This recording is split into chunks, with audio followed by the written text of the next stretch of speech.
let us continue with our discussion. So, I will just discuss two more depreciation types.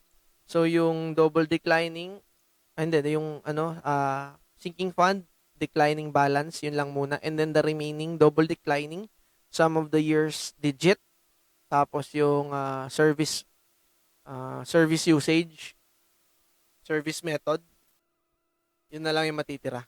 Okay? Hindi ko na rin ilalagay yung tawag dito, yung isa pa, yung MACRS na method. And let us go with the sinking fund method. Commonly, sinking fund method, oh, para i-summarize ko sa inyo, ang sinking fund method is somewhat related to annuities. Para siyang annuity. Okay? So, by definition, this method assumes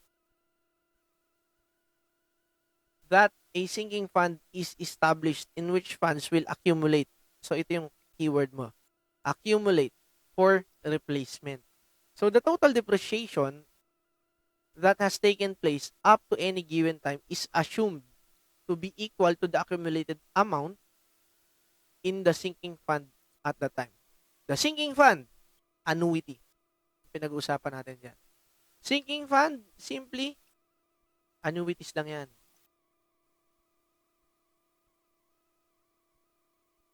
Okay? Ordinary annuity to be exact. Okay? Ito yung paliwanag dyan. Okay? The total depreciation, yun nandito sa dulo. Okay? The total depreciation has taken place up to any given time. Okay? And is assumed to be equal to the accumulated amount in the sinking fund at that time. So, yung mga total depreciation mo nga will be assumed to be equal to the accumulated amount. So, ito. Okay, mahirap siyang tignan, okay? Meron tayong gagawin dyan later. Let me just have my timer.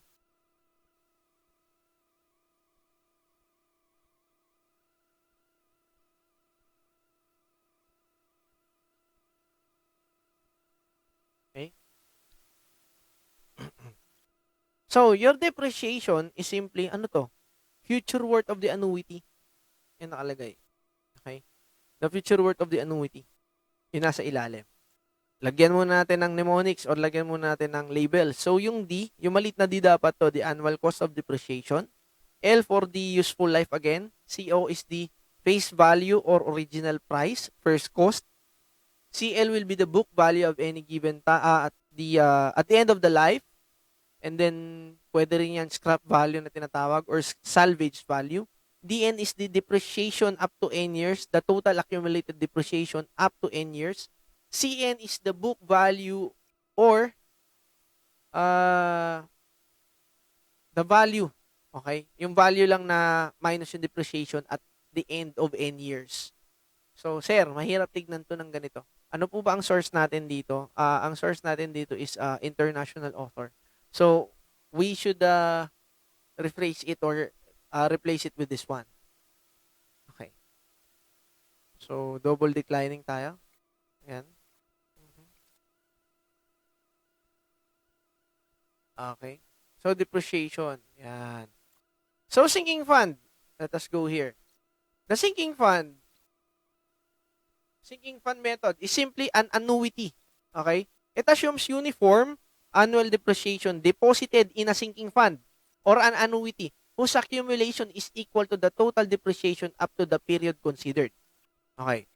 As you can see, kaya nag-accumulate lahat ng iyong payments or depreciation, okay, in a form of annuity.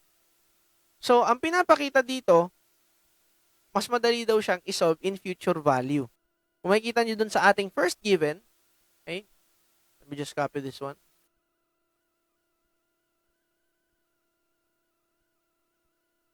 Yan. Dito, simplify natin. Yan. So, yung sinking fund mo kasi, you can see, okay, using the formula for the future cost of the annuity, ito kasi yun eh, the future cost of the annuity ang ibig sabihin yan. Where I is the percent of, or the percent rate of change, or simply yung interest rate, and L is the useful life, commonly that is N kapag dating ng annuity. Pero pagdating ng iyong sinking fund, method, pagdating ng depreciation, the future worth of the annuity, where A, simply, we put this as A, yung mga depreciation niya at a given time, and F, or the future cost of the annuity. Kasi, by future, that will be the value na kung saan nabukasan na yung iyong first cost ng iyong useful life value or yung salvage value mo. Ano pong tawag doon?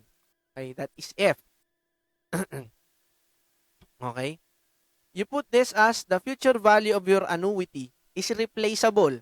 Kung yung future worth of your annuity is this one, A, bracket, multiply to 1 plus I, where I is the interest rate or the rate of change of your annuity, minus 1 over I. Okay? F is replaceable by CO minus CL. Kasi para makuha mo yung future value, you should always have the difference between your first cost and the salvage value. Eh, yun yung remaining value of your the remaining value of your item. Where A is replaceable by the depreciation, amount of depreciation every term's payment, bracket, multiply to 1 plus I raised to N. And N is replaceable by how many periods? Okay? Okay? Ang ano niya dyan, yung L is N. Okay? N is L. I-replace lang naman natin yan. So, L, or the useful life, minus 1 over I. So, in order for it to get the amount of depreciation, i-reform mo lang, D is equal to itong dalawa. Okay? CO minus CL multiply to I over 1 plus I raised to L minus 1. This is now the amount of the depreciation in each payment period. Ayan. Also, pwede rin yan. Okay. D is equal to CO minus CN, where CN, again, okay, CN is the book value at N years. Pwede rin yan. And CN simply is CO minus DN, or the book value after N years. And DN, hindi na po yan yung N times the depreciation rate. No. That is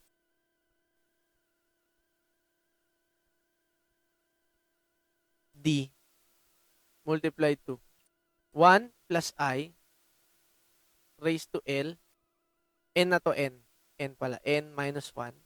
Sa anytime I bracket. Okay. Ito yung mga following formula na kailangan natin gamitin. Okay? What better way for us to understand it is to apply it into a certain problem. Okay. That's the problem. Sabi dito, a firm bought an equipment for 56,000 pesos. Other expenses including, inulit lang, okay, 4,000 pesos. Yung installation. So, the equipment is expected to have a life of 16 years, salvage value of 10% of the original cost. Pero hindi po yan yung amount of rate of change na depreciation mo. Hindi yan yun. Ito yung interest rate mo, in 12%. And determine the book value after the end of 12 years by sinking fund method. First, we have to list down all the given values. So, CO is 60,000. Sir, saan nakuha yan? Yung 56 plus yung installation na 4,000. CL is 6,000. The useful life is 10 years. Okay? Sir, ano po yung CL dyan? Diba, that is 10% of the original cost, yung CL mo. So, ano pang given dyan, sir? I, the interest rate, which is 0.12 or 12%. So, ano yung nahanap niya? Ang hinahanap po dyan is the CN, okay? The amount, the book value. CN is the book value, okay? Book value after 12 years. Okay? So, first, we have to determine muna yung D. Ano ba yung D dyan?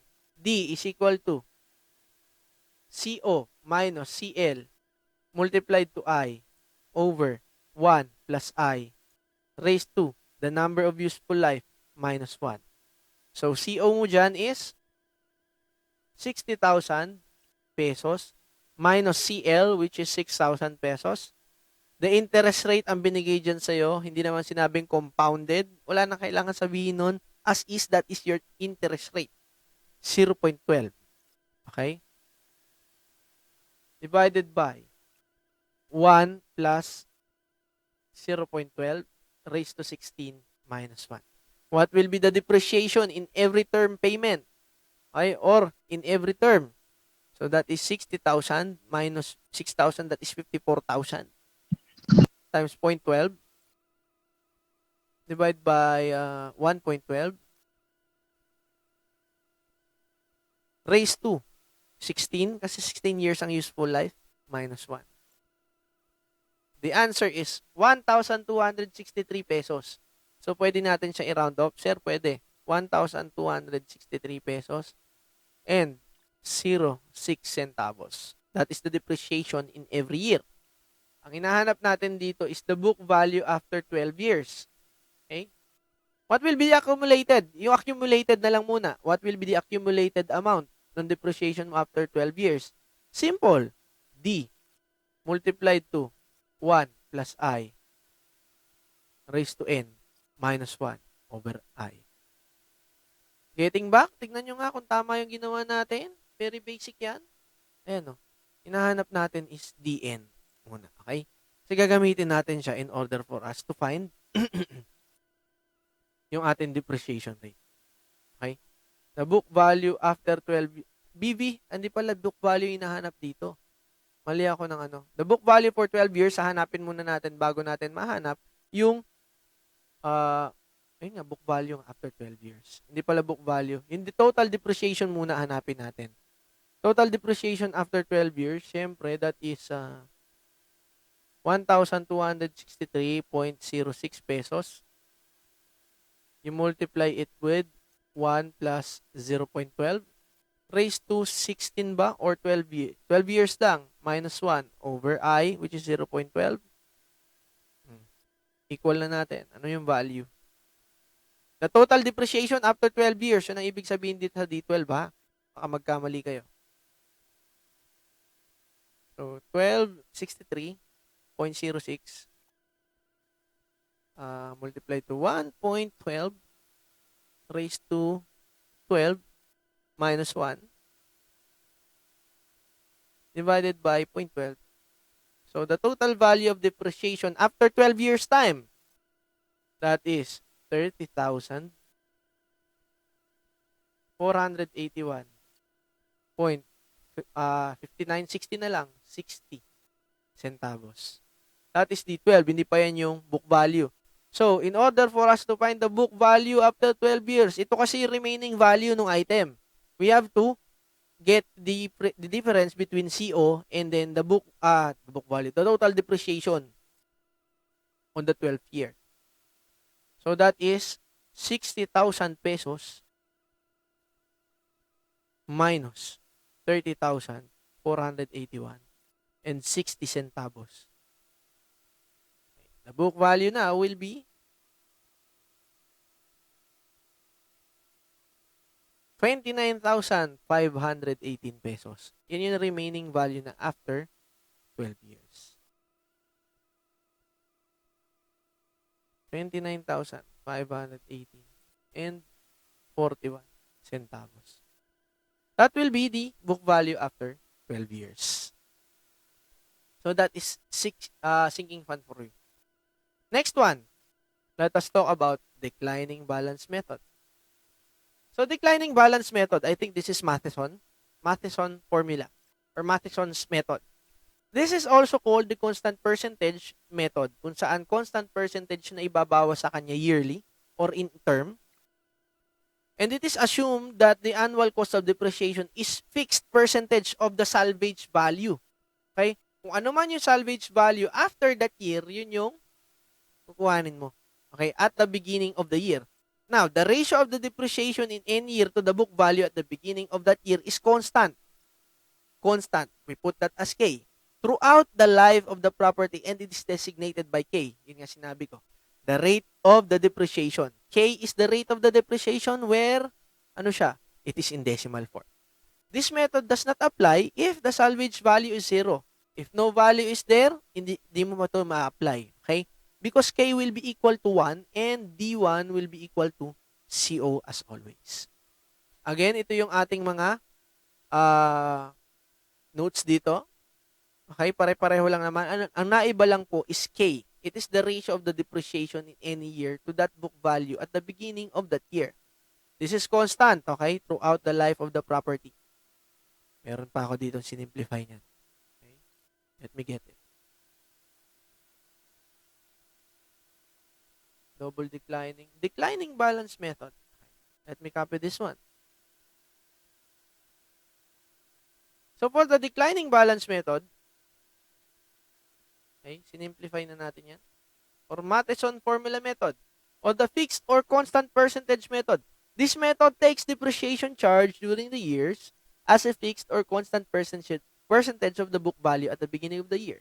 So formula, the depreciation rate, nag-iiba po yan in every year. Depreciation rate or the depreciation in every year will be CO multiplied to 1 minus K raised to N minus 1 multiplied to K. Cn is the book value at any year and that is equal to CO multiplied to CL over CO raised to N over L. CL is the CN is the book value in every year. Ito book value. Okay ko dito. Book value. This one, salvage value. Paano naging salvage value? Bakit salvage value?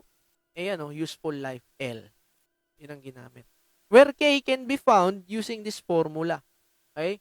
Parehas lang po yan kahit ang gamitin mo is the useful life or any N years. Basta, kung ginamit mo N years, gamitin mo yung book value at that N year, divide mo ng CO. Kung ginamit mo naman yung L or the useful life, gamitin mo rin po yung salvage value at the useful life. Okay? So, let us solve the problem para maintindihan natin.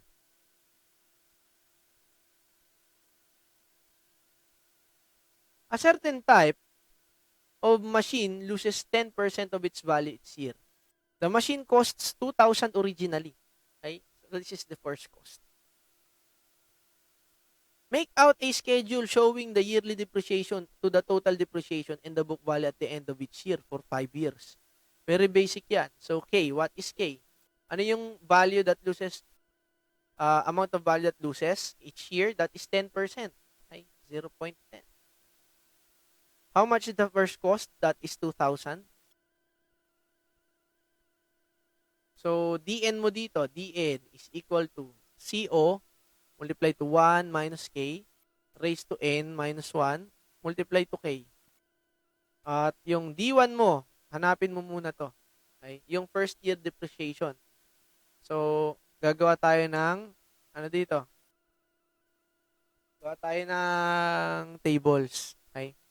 So, year. How many years? So, 5 years. Years. Year. So, 1, 2, 3, 4, 5. For 5 years. So, yung depreciation niya, ano yun? Yearly depreciation. Yung D.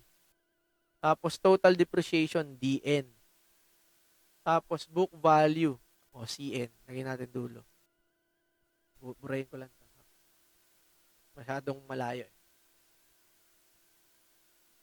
So, D, DN, tapos, book value, CN. Compute muna natin yung yearly depreciation niya. Constant naman na magiging depreciation ba niya? Hindi po. Compute natin. At the first year. So, DN. Compute natin. Ano yung follow dito? Mag-start tayo dito. Okay? Start tayo. Yung CO mo. Ano mo dyan? CO is 2,000. 1 minus 0.1 raised to, anong year yan? 1 minus 1 multiply to 0.1. So, 2,000 to 1.1 raised to 0. times 0.1. The value will be 200. So, isay natin, year 1, 200 pesos. Tapos, 2,000.1. Ano yung taas? N minus 1. Year 1, so 2 minus 1, that is 1. 220. Yun, minus 1. 1.1. Hindi 1.1 yan eh. Minus 2. Kulang yan. Yung 180. Para may mali ako dito. 0 dapat to. 200. Tama pa rin naman. So, susunod, third year minus 1, edi 2.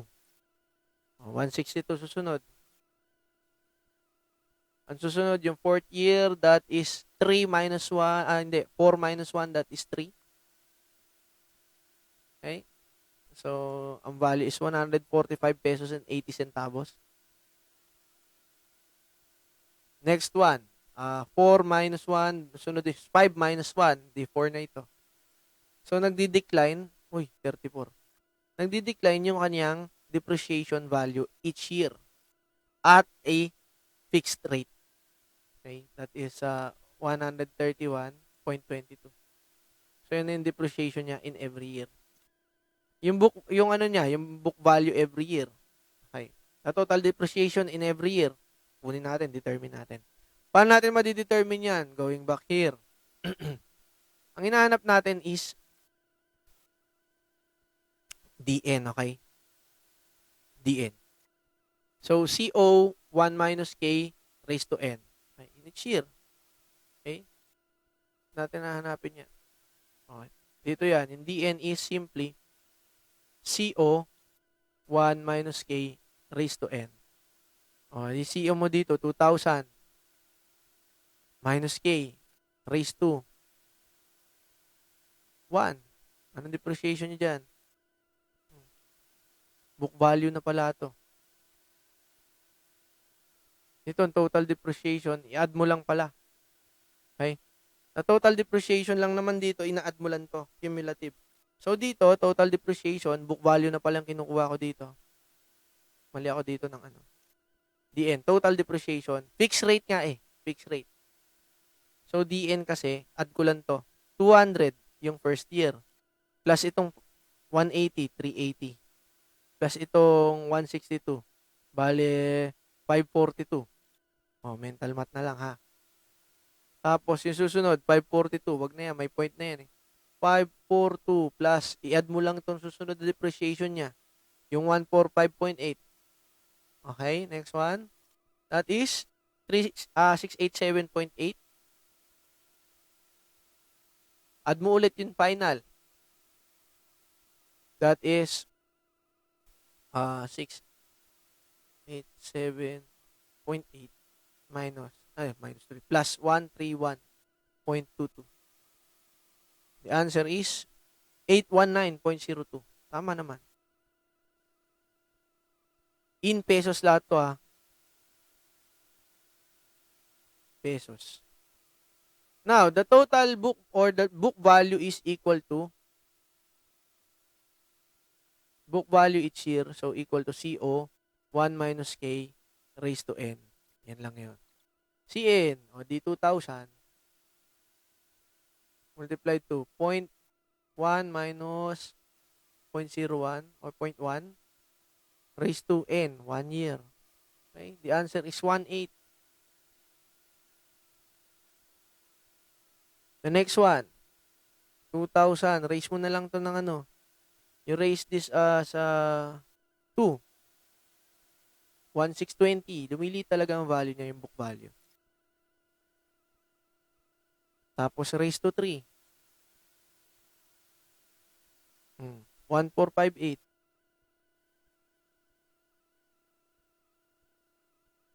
And next one, pangatlo, pang-apat na. So number 4. Okay? That is 1,312.2. In pesos pa rin. Papalit ng papalit yun. Kaya nga declining balance. So yung mismong pera mo nagde-decline at a fixed rate of your first cost or the salvage value before that. So, inulit-ulit natin. Ganun lang po. Hanggang sa ma-reach niya yung useful life niya na 10 years. Okay? Kung may useful life siya na 10 years, nagdi-decline siya ng nagdi-decline hanggang sa masiro yung kanyang balance. Okay? Yan na po yung method natin. Okay? So, 2 methods natapos natin. So, the remaining 3 will be on the next meeting. Okay? That will be all. I won't hold you for long. Have a nice day.